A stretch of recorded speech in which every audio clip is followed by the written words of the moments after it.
हाँ, तो हमारे पास क्वेश्चन है, in a certain code language fancy is written as ACPEH and tractor is written as TTCEVQV।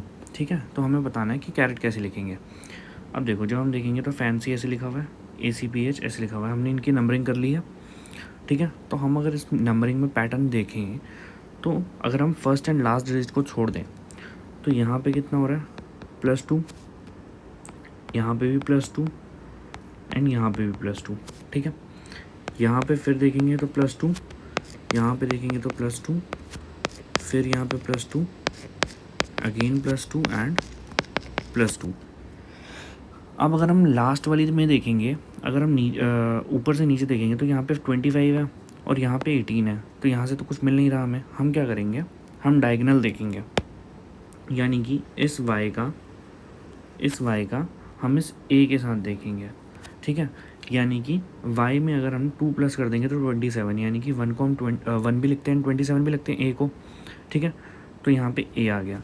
And ऐसे ही यहाँ पे हमारे पास जब f है, f हमारा 6 है, 6 में हम 2 प्लस करेंगे तो 8, यानी कि h आ जाएगा। ठीक है, ऐसे ही हम यहाँ पे करेंगे, r है हमारे पास 18, 2 प्लस करेंगे तो हमारे पास t आ जाएगा, यानी कि 20। ठीक है, फिर हमारे पास ऐसे सेम है t, यानी कि 20, एंड 2 प्लस करेंगे तो v, यानी कि 22। यानी कि जो फर्स्ट एंड लास्ट लेटर है उसमें हम डायगनली +2 कर रहे हैं, एंड बाकी सारे जो बीच के हैं उसमें हम नीचे डायरेक्टली +2 करते जा रहे हैं। ठीक है, ऐसे हमें बताना है कि हम कैरेट कैसे लिखेंगे।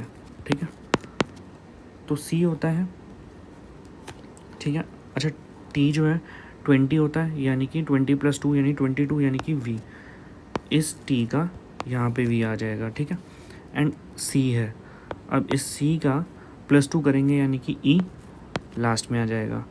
अब हम सारे नीचे इनको +2 +2 +2 करते रहेंगे। A में +2 करेंगे यानी कि 3C हो जाएगा, R में +2 करेंगे यानी कि हमारे पास 20 हो जाएगा, T अगेन 20 T, O यानी कि 15 में +2 करेंगे यानी कि 17, यानी कि हमारे पास कोड क्या आ जाएगा, VCTTQE। Option number D is the correct answer.